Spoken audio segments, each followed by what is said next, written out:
Olá, turma do sétimo ano. Vamos para a nossa aula de Geografia, começando com as correções da página 382.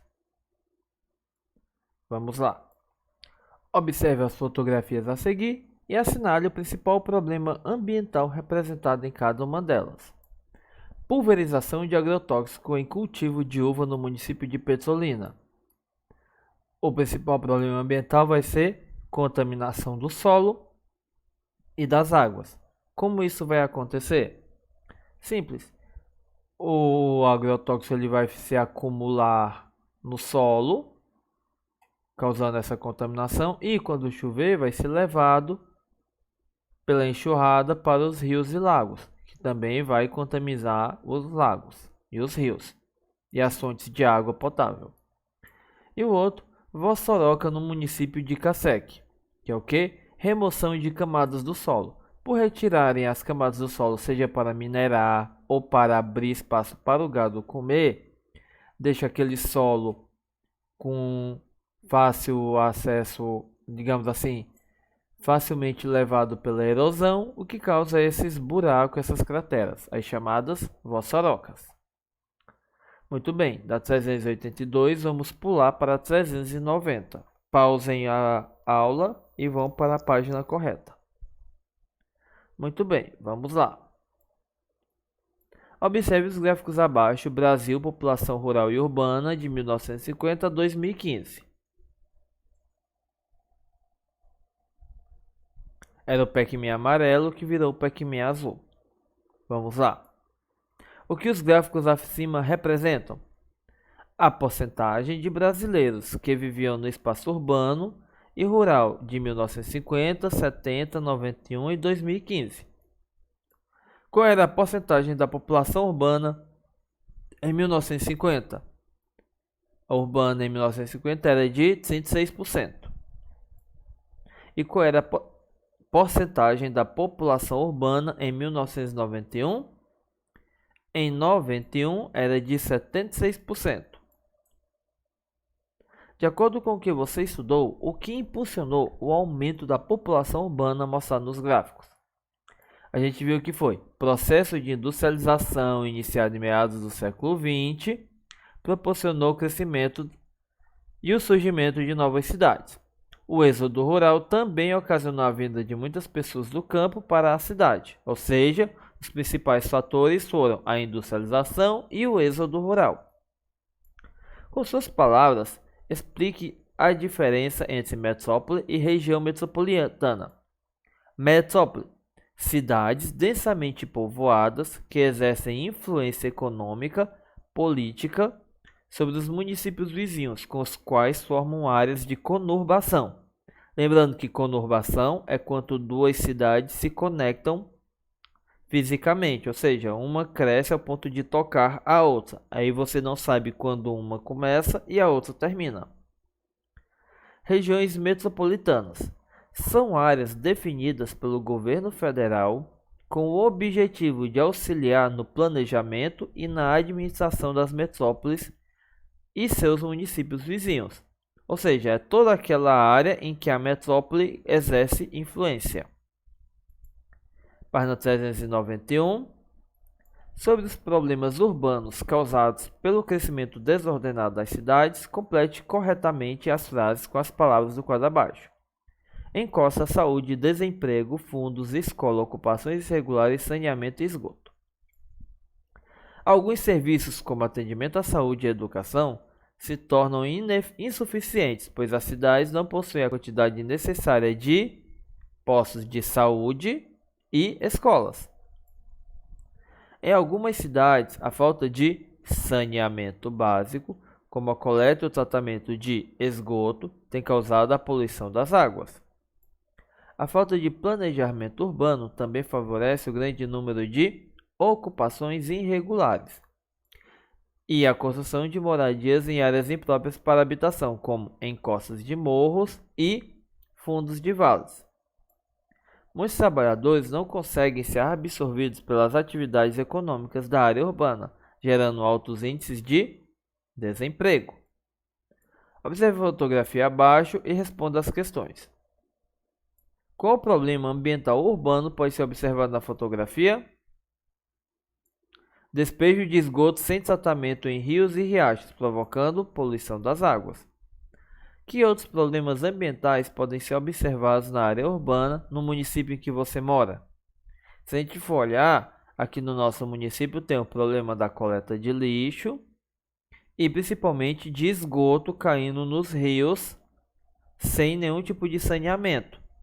E também o assoreamento dos rios por construções irregulares. Ou seja, tem bastante problema. O que eu estudei? Vamos lá. O campo e a cidade são espaços interdependentes. Ou seja, as atividades feitas no campo dependem de outras atividades feitas na cidade e vice-versa. A estrutura fundiária desigual do Brasil gera diversos conflitos pela terra e também reivindicações para a realização de uma reforma agrária no país. Algumas atividades desenvolvidas no campo podem acarretar uma série de problemas ambientais, como contaminação do solo por agrotóxico e o desmatamento para a abertura de novas áreas de cultivo. O processo de industrialização intensificou o crescimento das cidades e o surgimento de novas cidades. As regiões metropolitanas foram criadas para auxiliar o planejamento e a administração pública das metrópoles e seus municípios vizinhos. E o crescimento desordenado das cidades acarreta uma série de problemas urbanos, como ocupação de áreas impróprias para a moradia, a falta de serviços públicos de educação e saúde, a insuficiência de saneamento básico e o desemprego. O crescimento das cidades também vem causando uma série de problemas ambientais urbanos, como poluição dos cursos de água, emissão de gases poluentes, produção de resíduos sólidos e a ocorrência de enchentes. Já na página 394, vamos continuar. Escreva o valor total da área do Brasil em quilômetros quadrados. 8.515.759 km². Observe a imagem, leia o texto a seguir sobre o Marco Zero do Equador em Macapá, no estado do Amapá. Qual monumento a imagem e o texto acima estão ressaltando? O Marco Zero do Equador. Em que cidade do estado brasileiro está localizado esse monumento? Em Macapá, no estado do Amapá. De acordo com o que você estudou na página 345, escreva como a área do território brasileiro está localizada em relação ao hemisfério norte e sul. No hemisfério sul, localiza 93% do território e o restante, 7%, se encontra no hemisfério norte. Ou seja, uma pequena faixa está acima do Equador. Muito bem, 395. Pinte o mapa do Brasil seguindo as orientações abaixo. Depois responda as questões. Pinte de vermelho o estado que faz fronteira com a Guiana Francesa.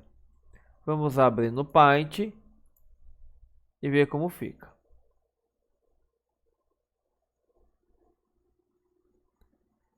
Pintar de vermelho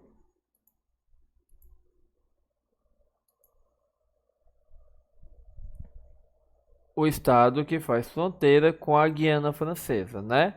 Que é o Amapá. AP.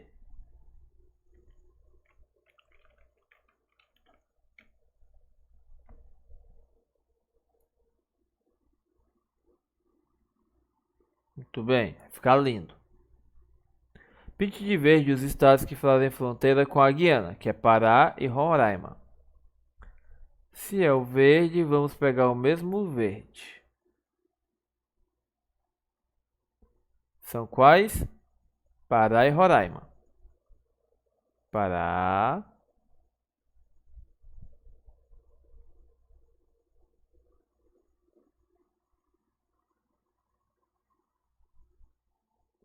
e Roraima.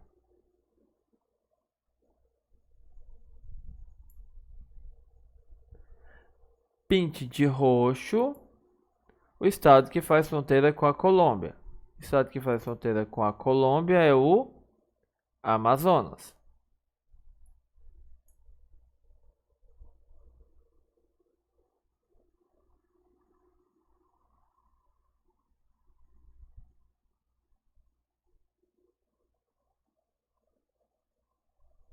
Tá ficando lindo.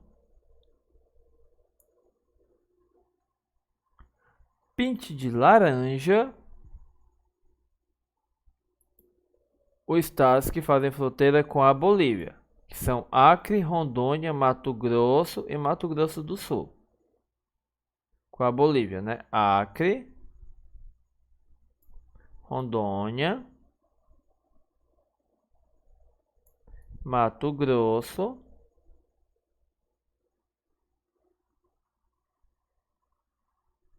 e Mato Grosso do Sul.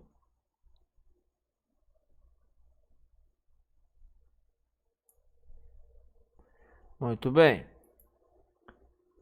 Pinte de marrom os estados que fazem fronteira com a Argentina: Paraná, Santa Catarina e Rio Grande do Sul.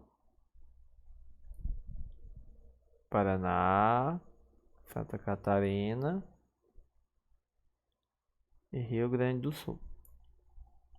E por último, pinte de amarelo os demais estados brasileiros e também o Distrito Federal. Vamos pintar de amarelo o que sobrou.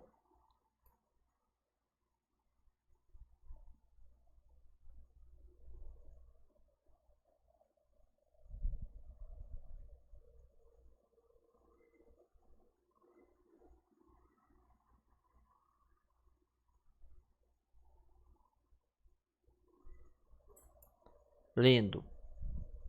Muito bem. Quantos estados brasileiros fazem fronteiras com os países da América do Sul? 11 estados. São Maranhão, Piauí. Estados brasileiros fazem fronteiras com o Sul. Ok. O estado onde você mora faz fronteira com algum país? Quais ou quais países? A resposta é não. O Ceará, que foi pintado de amarelo, não faz divisa com qualquer outro país. Muito bem.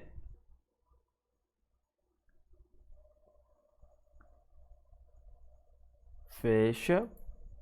Não vou salvar. Agora vamos para a próxima, 396.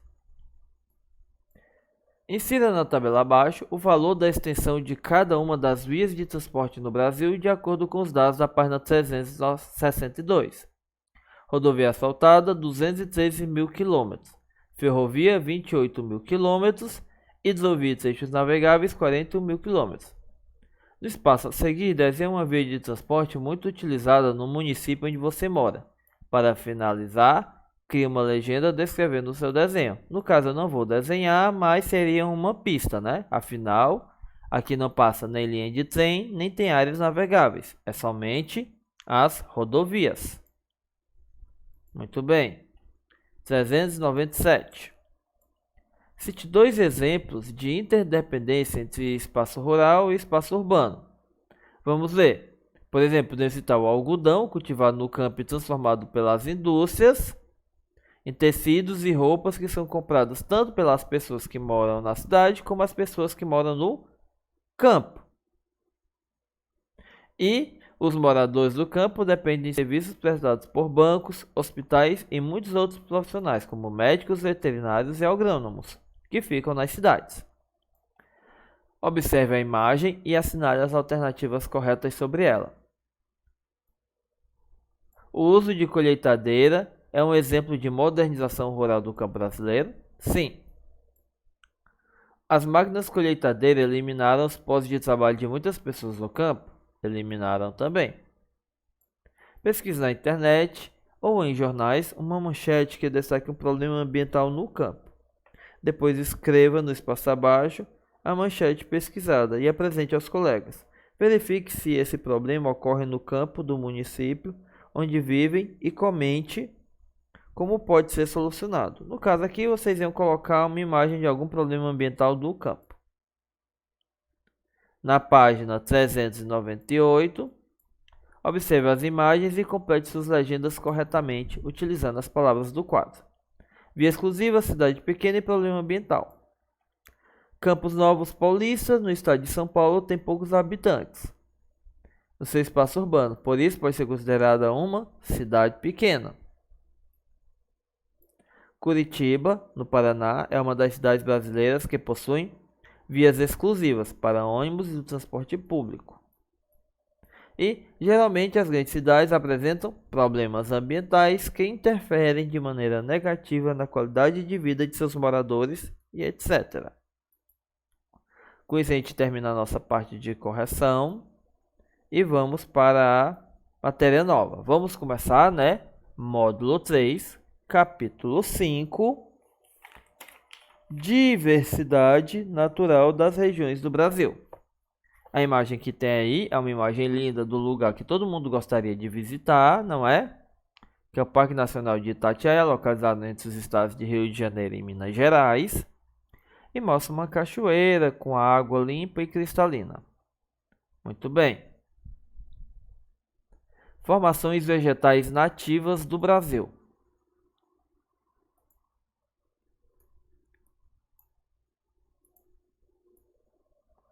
A extensa diversidade de paisagens no nosso país é resultado da interação de diversos fatores ambientais, como clima, solo, rede hidrográfica, altitude, etc. Dessas relações desenvolveu-se uma grande variedade de vegetação. A floresta amazônica, por exemplo, se desenvolveu em razão da presença majoritária de chuvas abundantes e das temperaturas elevadas durante o ano todo. Ou seja, as condições propícias para o surgimento de uma formação vegetal exuberante e de grande biodiversidade, muita água, muita chuva e muito calor. Por outro lado, a combinação de temperaturas altas e pouca precipitação resultou na vegetação da caatinga, com espécies adaptadas a essas condições ambientais. Pode ser encontrada em partes da Bahia até o Ceará, em uma região onde o clima é semiárido, quente, com chuvas isoladas em determinadas épocas do ano, não favorece a formação de cursos de água, tampouco a presença de grande variedade de espécies vegetais. Aqui nós já vimos dois exemplos, né? Que é a floresta tropical muito chuvosa e a caatinga que não recebe tanta água. E vimos o quê? E vimos que o solo, o clima, a água, a altitude são responsáveis pela variação vegetal, ou seja, dependendo de quantidade maior ou menor de uma dessas estruturas, alteram consideravelmente o tipo de vegetação de uma área. As principais vegetações nativas do Brasil são essas: floresta amazônica, floresta tropical, que esse verde é mais claro, mata de araucária, cerrado, caatinga, pantanal, vegetação litorânea, esse roxinho quase totalmente destruído, campos e mata de cocais.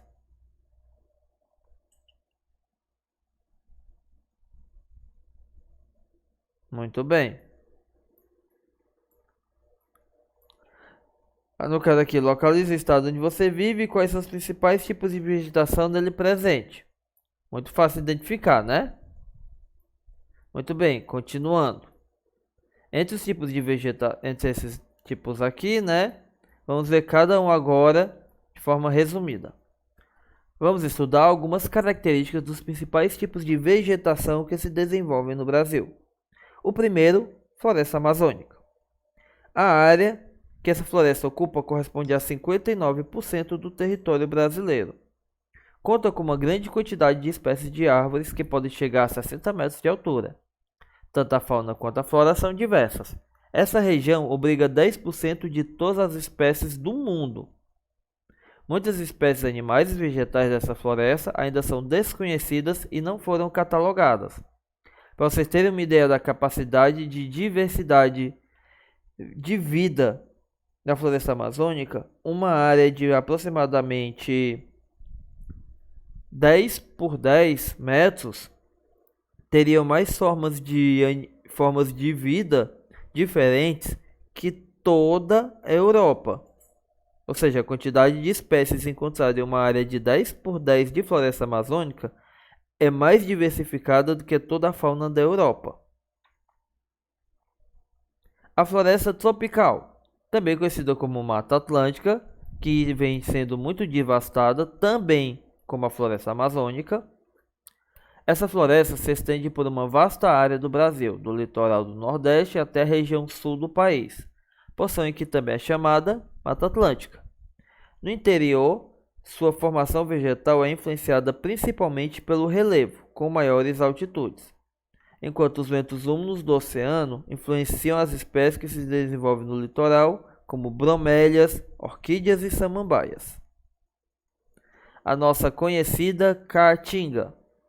Presente no interior da região Nordeste, essa vegetação destaca-se por espécies como cactos e plantas arbustivas, com espinhos, para se adaptar a um ambiente seco de clima semiárido. Essas plantas desenvolveram mecanismos para conservar a água em sua estrutura. Lembrando que caatinga significa mata branca, que recebe esse nome pelo tom acinzentado das plantas, que é uma característica evolutiva. Porque quanto mais clara ela for, menos calor ela absorve, ou seja, ela vai perder menos água, porque não vai esquentar tanto. Outra coisa é a capacidade que as plantas têm de, nos períodos de seca, perderem todas as folhas.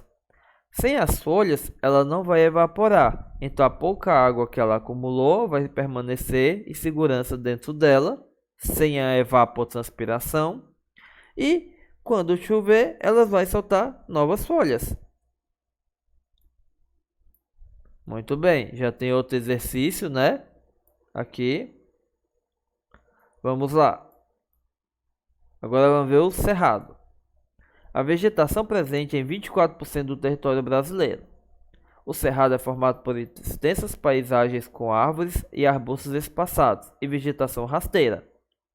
Algumas espécies de árvores nativas dessa região apresentam tronco retorcido e casca grossa, e são adaptados para resistirem a queimadas naturais, que ocorrem com mais frequência no período de seca, de abril a setembro. As plantas voltam a brotar no período de chuvas de outubro a março. Ou seja, no cerrado, incêndios naturais podem ocorrer e a própria vegetação é adaptada para isso. Algumas espécies elas só conseguem germinar se os seus frutos ou suas sementes forem queimados, para que eles possam estourar e se dispersar. Ou seja, no cerrado pode ocorrer incêndios naturais seguros. Não é que vai o pessoal tacar fogo e acabar com tudo. São pequenos incêndios seguros. Mata dos cocais. São formações vegetais constituídas principalmente por palmeiras, de babaçu e de carnaúba, muito aproveitada na economia local. Delas se extrai-se o coco, a madeira, o caule e as folhas para a produção de fibras utilizadas no artesanato. É um tipo de vegetação encontrada em área de transição entre o clima úmido da floresta amazônica e o clima semiárido da caatinga. Os campos são formações especialmente por vegetação herbácea, como as gramíneas.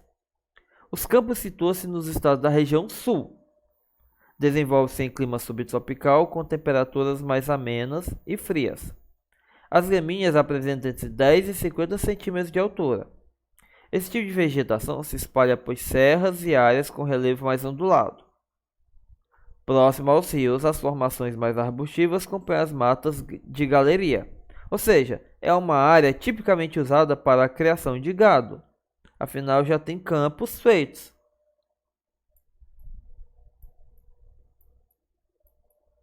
A vegetação litorânea corresponde a uma variedade de espécies encontrada ao longo da faixa costeira brasileira.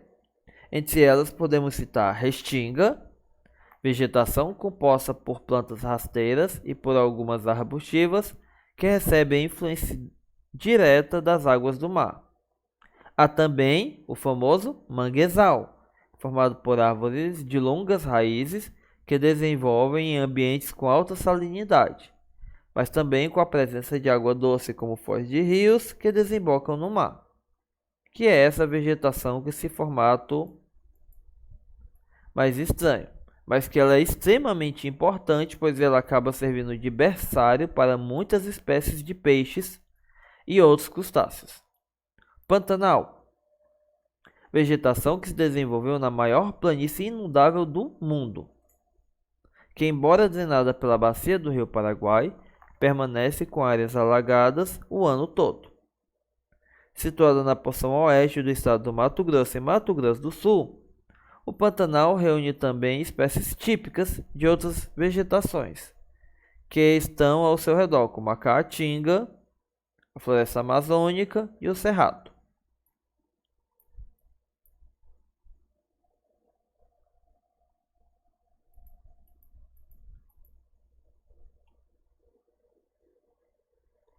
Continuando, vamos para 336. As alterações na vegetação natural do Brasil. Diferente do mapa anterior, né? Todo verdinho bonitinho aqui. O mapa que temos agora não é tão bonito assim. Por quê? Olha a situação. Podemos notar a interação entre a sociedade e a natureza ao observar as transformações da vegetação original do território brasileiro. No mapa a seguir, observe como a vegetação original foi significativamente alterada, por extensas áreas foram desmatadas, ocasionando uma perda irreparável de biodiversidade. Ou seja, a gente poderia considerar que aquele mapa anterior era na época do descobrimento, e essa é a situação que está agora. De modo geral, podemos afirmar que as alterações nas vegetações foram consequência do processo de urbanização, da ampliação de atividades agropecuárias e do avanço da fronteira agrícola no Brasil.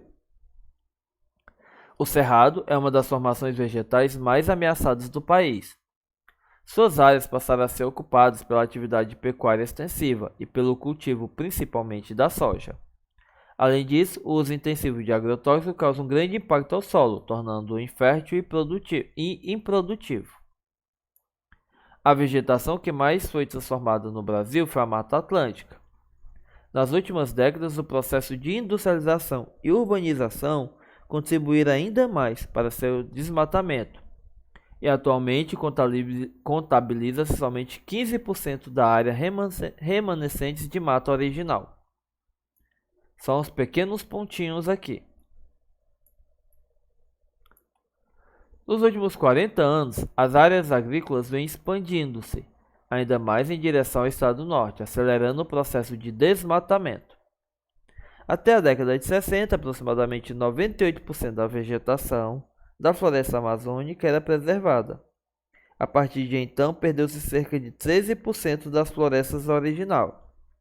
A atividade de mineração, madeireira e o avanço da agropecuária são os fatores principais para o desflorestamento.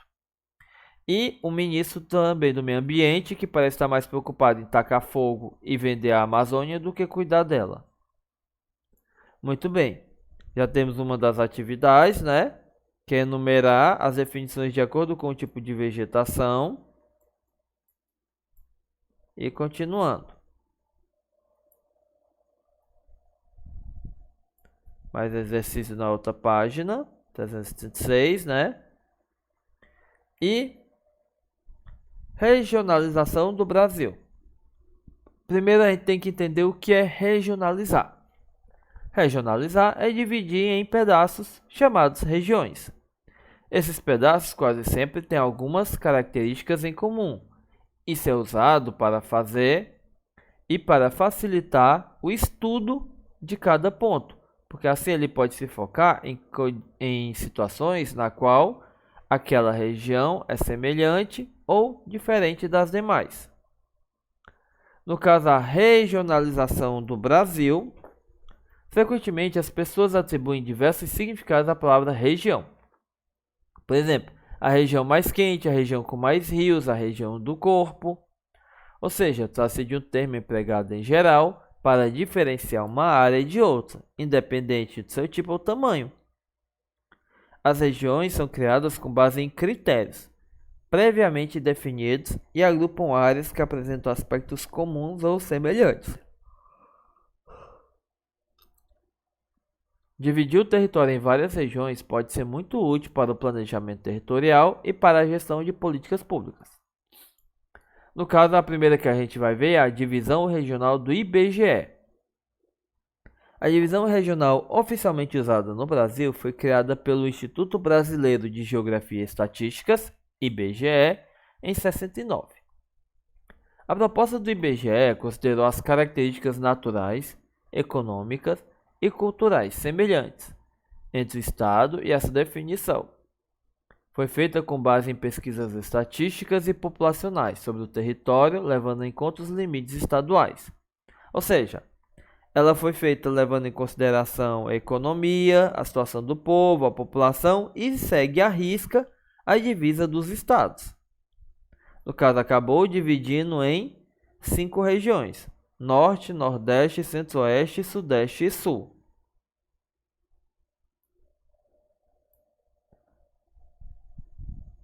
Muito bem, e outra atividadezinha aqui embaixo.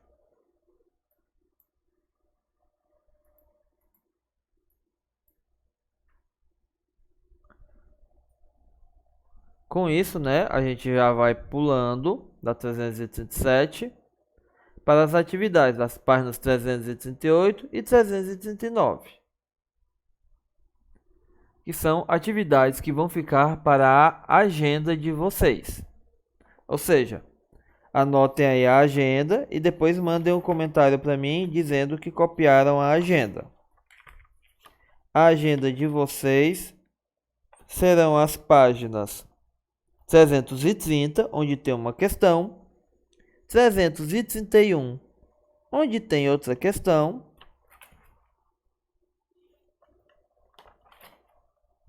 335, 336, 337, onde tem uma questãozinha, 338 e 339. Viram aí? Todas essas questões. Ou seja, vai dar 330 a 339. Não se esqueçam de copiar a agenda e responder todas essas questões. Com isso, a gente vai acabando a nossa aula, né? Estudem bem. Não se esqueçam de fazer as atividades e não demorem para entregar. Com isso, a nossa aula vai acabando. Tchau!